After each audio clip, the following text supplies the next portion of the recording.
Marcus Aurelius. The danger of seeing what others don't. You think you want wisdom? You think you want to see clearly? Let me tell you something. Marcus Aurelius sat on the throne of the most powerful empire on earth and spent his nights writing notes to himself about how to bear the unbearable weight of seeing through everyone's bullshit, including his own. Today I shall meet with interference, ingratitude, insolence, disloyalty, ill will, and selfishness, he wrote. Not because people are evil, but because they're asleep. And here's the kicker. Once you wake up, you can't go back to sleep. You're condemned to walk among sleepwalkers for the rest of your life. Look, when you start seeing clearly, you notice something terrifying. Everyone's performing. Your boss pretending he knows what he's doing, your friend pretending she's happy, your partner pretending they're not scared, and worst of all, you pretending you're not pretending. It's puppet shows all the way down, and suddenly you can see all the strings. Marcus knew this. The most powerful man in Rome, writing in his tent at the edge of the empire, how much trouble he avoids who does not look to see what his neighbor says or does. But he couldn't help looking. That was his curse. Once you see, you see. And what do you see? You see that everyone's drowning in their own stories. He insulted me. She betrayed me. They don't respect me. Meanwhile, Marcus is sitting there thinking, these are just movements of atoms in the void, patterns in the cosmic dance, and you're getting worked up about what exactly? Someone didn't smile at you the right way? But here's where it gets really dangerous. When you see through the illusions, you might think you're superior. Oh, look at all these sleeping fools while I, the awakened one, see reality as it is. Congratulations.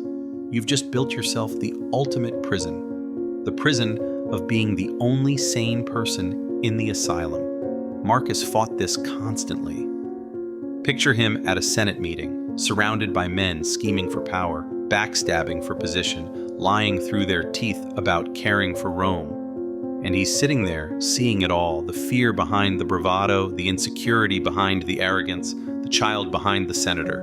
What do you do with that vision? Laugh? Cry? Go mad? You go to war. Not with them, with yourself. Because the moment you think you're above it all, you've fallen into the deepest pit of all. Marcus knew this. Be like the rocky headland on which the waves constantly break. It stands firm, and round it the seething waters are laid to rest. Notice he didn't say, be above the waves. He said, be the rock that gets hit by them, over and over. The danger of seeing clearly isn't just isolation. It's the temptation to use your vision as a weapon. You see someone's weakness, their self-deception, their desperate need for validation. You could destroy them with a word. You could manipulate them like a child. After all, they're sleepwalking and you're awake, right? Wrong. Dead wrong. The moment you use your clarity to elevate yourself or diminish others, you've joined the puppet show. You're just a puppet who thinks he can see his own strings. I'll tell you what real clarity looks like. It's Marcus Aurelius, Emperor of Rome, most powerful man in the known world, writing in his private journal. I have often wondered how it is that every man loves himself more than all the rest of men, but yet sets less value on his own opinion of himself than on the opinion of others. He's including himself in that. The emperor admitting he too seeks validation. That's the paradox. The clearer you see, the more you realize you're part of the mess. You're not observing the human comedy from some elevated platform. You're right there in the mud with everyone else. Just with your eyes open. And it hurts. God, does it hurt? To see your mother's terror behind her need to control. To see your father's wounds behind his rage. To see your own pathetic strategies for avoiding pain. To see how we're all walking around bleeding, pretending we're fine, making each other bleed more. Marcus dealt with this every day. His wife allegedly cheating on him, his son Commodus showing signs of the monster he'd become, his trusted generals plotting behind his back, and him seeing it all, understanding the fear and pain driving it all, and still having to act, still having to make decisions, still having to pretend, to some degree, that the empire meant something, that civilization mattered, that tomorrow was worth planning for. The universe is change, our life is what our thoughts make it, he wrote. Sounds like positive thinking nonsense until you realize what he's really saying. He's saying we're all creating our own private hells with our thoughts, and he can see the hell creation in real time. He watches people torture themselves with stories about what should be, what could have been, what others owe them. But here's the twist. Seeing this doesn't free you from it. You still create your own hells. You just watch yourself doing it. You become both the torturer and the witness. Double the fun. So why bother? Why seek clarity if it just makes everything harder? Because the alternative is worse. The alternative is being a full-time puppet, jerked around by every passing emotion, every social cue, every fear and desire. At least when you see clearly, you can choose your strings. Marcus chose duty, not because he believed in some grand purpose, but because he saw that without choosing something, you're nothing but a reaction machine. At dawn, when you have trouble getting out of bed, tell yourself, I have to go to work. As a human being, what do I have to complain of if I'm going to do what I was born for, the things I was brought into the world to do? Notice he's not saying work is meaningful. He's saying choosing to work, choosing to engage, choosing to play your role consciously. That's what makes you human, instead of just another sleepwalker. The real danger of seeing clearly is this. You can't unsee. You can't go back to believing in the stories. You can't fully lose yourself in anger or desire or fear anymore because part of you is always watching, always aware it's just another passing weather pattern in consciousness. You become a stranger to yourself. The you that wants things, fears things, hopes for things, that you becomes like a character you're playing. And behind the character, just awareness, just seeing, just the witness that Marcus was writing to in those journals. Very little is needed to make a happy life. It is all within yourself, in your way of thinking, he wrote. But he wasn't selling happiness. He was acknowledging that once you see how little anything outside your own mind actually touches you, you're left with a terrible freedom. Free from the world's ability to fundamentally hurt you. Free from other people's power to define you. Free from your own past's ability to imprison you. And that freedom? It's terrifying. Because now what? Now that you see everyone running on automatic, including yourself, now what? Now that you understand your thoughts create your reality, but you can't stop thinking, now what? Now that you see through the game but still have to play it, now what? Marcus's answer was simple. You do what's in front of you. Not because it matters in some ultimate sense, but because the alternative is paralysis. You see through the illusion of importance, but you act anyway. You understand it's all passing shadows, but you engage anyway. You know everyone's insane, including you, but you love anyway. Waste no more time arguing what a good man should be. Be one, he wrote. Not because you've figured out what good means, but because arguing about it is just another way to avoid the terrible simplicity of acting. The danger intensifies when you realize something else. Most people don't want to see clearly. They want their stories. They need their enemies, their excuses, their dreams of future happiness. Try to wake them and they'll hate you for it. Try to share your clarity and they'll crucify you for it. So you learn to wear a mask. But unlike before, when you wore it unconsciously, now you choose it. You pretend to care about things you see through. You engage in conversations you know are meaningless. You play roles you know are arbitrary, all while seeing, always seeing. Marcus played emperor while seeing through empire. He played husband while seeing through marriage. He played father while seeing through family. Not cynically, that would be easy, but with full engagement despite the seeing through. That's the razor's edge. That's the impossible balance. How much more grievous are the consequences of anger than the causes of it, he observed. He could see people destroying themselves over imagined slights, burning down their lives over stories they told themselves.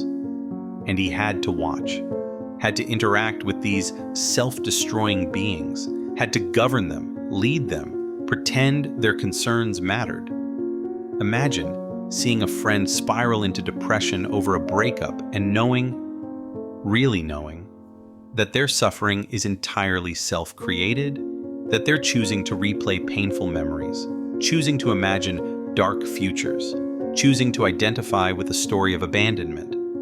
You see it all so clearly, and you can't fix it, because they have to see it themselves. Your clarity can't be transfused. This is the loneliest part. You understand why everyone does what they do. The bully was bullied. The liar is terrified of truth. The cruel person is in unbearable pain. You see the chains of cause and effect stretching back forever. And so anger becomes impossible. Hatred becomes impossible. But so does simple human connection based on shared illusions. You can't hate your enemies anymore. You see, they're just scared children. You can't fully love in the normal way either. You see that too is just projection and need. You're left with something else. Call it compassion, but not the warm, fuzzy kind. A clear-eyed recognition that we're all in this mess together, all creating our own suffering, all perfect in our imperfection. The impediment to action advances action. What stands in the way becomes the way, Marcus wrote. He'd discovered something profound. Once you see clearly, every obstacle reveals itself as an opportunity to practice seeing more clearly. Someone irritates you? Perfect. Watch the irritation arise. Watch yourself want to react. Watch the whole mechanism of ego protection fire up. And then choose, or don't, but see it all happening. The danger is you might go mad, or worse, you might go sane in a world that runs on madness. You'll sit in meetings where people argue passionately about things that don't exist. You'll watch wars fought over imaginary lines.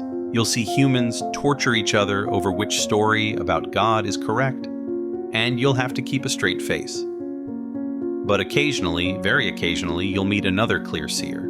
You won't need to say much, just a look of recognition. You see it too. And in that moment, the isolation breaks. Not because you've found someone who agrees with your views.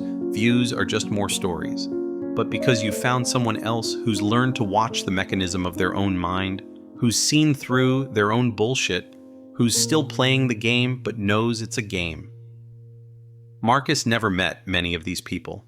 Maybe that's why he wrote so obsessively, trying to create his own companion, trying to remind himself he wasn't crazy for seeing what he saw.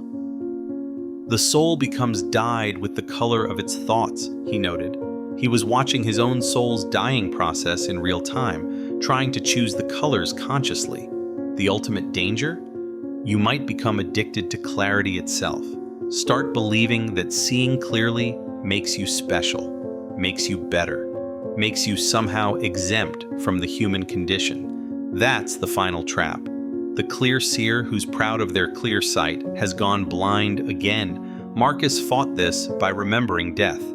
It is not death that a man should fear, but never beginning to live, he wrote.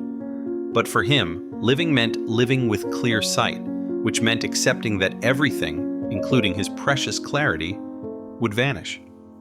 The empire would fall. His writings would be forgotten. His insights would die with his brain. And that was fine. That was perfect, actually. Because clarity isn't about building something permanent. It's about seeing clearly, moment to moment, including seeing the impermanence of the seeing itself.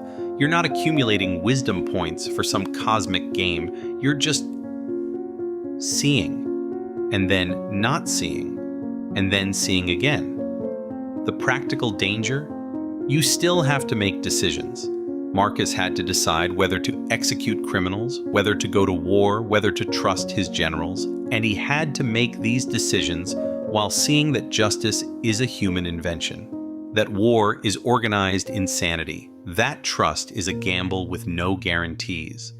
How do you act decisively when you see the arbitrariness of all action? You act anyway, not from certainty, but from clarity about the uncertainty. You choose knowing you might be wrong. You commit knowing it's all temporary. You love knowing loss is inevitable. This isn't nihilism. It's the opposite. It's full engagement without the delusion of permanence.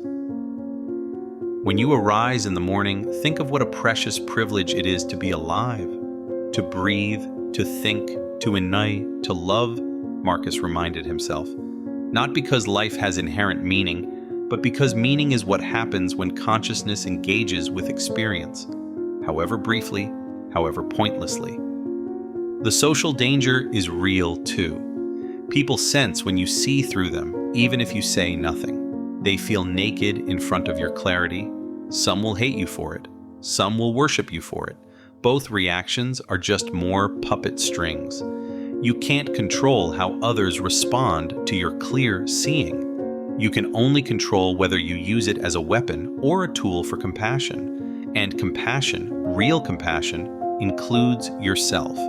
You'll fail at this constantly. You'll get triggered, lose your clarity, fall back into unconscious patterns. You'll catch yourself believing your own stories again, getting caught up in dramas you thought you'd transcended. Good. That's part of it. Seeing clearly includes seeing your own failures to see clearly. Marcus knew he wasn't perfect. Be like the rocky headland, he said, but rocks don't write anxious journals to themselves. Rocks don't struggle with difficult sons and potentially unfaithful wives. Rocks don't have to decide whether to send thousands of men to die on the Germanic frontier. He was human, terrifyingly human, and his clarity made him more human, not less. The final danger is this: you might actually succeed. You might actually stabilize in clear seeing. You might actually live from that place consistently. And then what? Then you face the ultimate test. Can you be ordinary from that place?